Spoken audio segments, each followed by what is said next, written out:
مصطفى خطيب البلوجر سارة المصابة في حادث إطلاق النار واللي بسببه فقدت بصرها.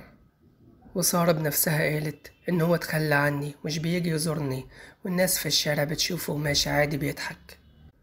أما أسرة سارة فقالوا إنها تعرضت لأزمة نفسية شديدة بسبب خطيبها، لأن رد فعله كان صعب جدا، لأن هو اتخلى عنها رغم إنها خدت الطلقة مكانه، وحتى مش بيسأل عنها رغم إن هما جيران. وكمل كلامه وقال إن والدة سارة هي سبب المشاكل وعاوزاني أبعد عنها، وكانت بتطرد سارة برا البيت علشان تبعد عني.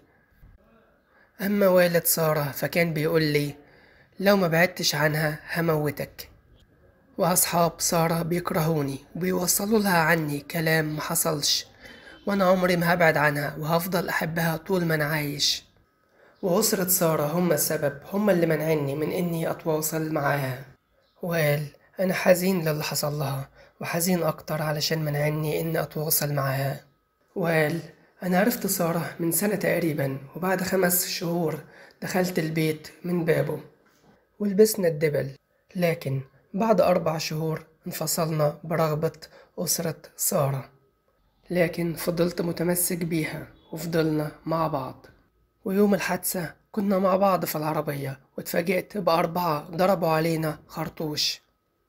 أنا اتصبت في راسي وسارة اتصابت في عينيها، وتم ضبط 3 من المتهمين وجاري البحث عن الرابع.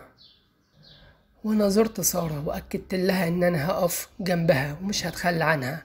وجيت ازورها للمرة التانية اهلها رفضوا، وباباها قال لي ان هي مش هتقدر تقابلك، هي تعبانة جدا. ان والدتها كانت رافضة ارتباطنا قبل الحادثة وبعدها علشان عاوزة تجوز سارة من شاب ثري، علشان كده والدها رفض زيارتي ليها اكتر من مرة، لكني قدرت ازورها في غياب والدها.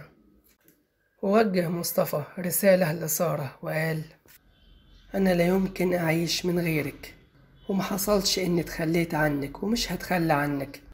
وبعض أصدقاء السوء نقلوا عني كلام مغلوط ومش حقيقي، وأنا مستني فرصة تسمعي مني وما تسمعيش من غيري.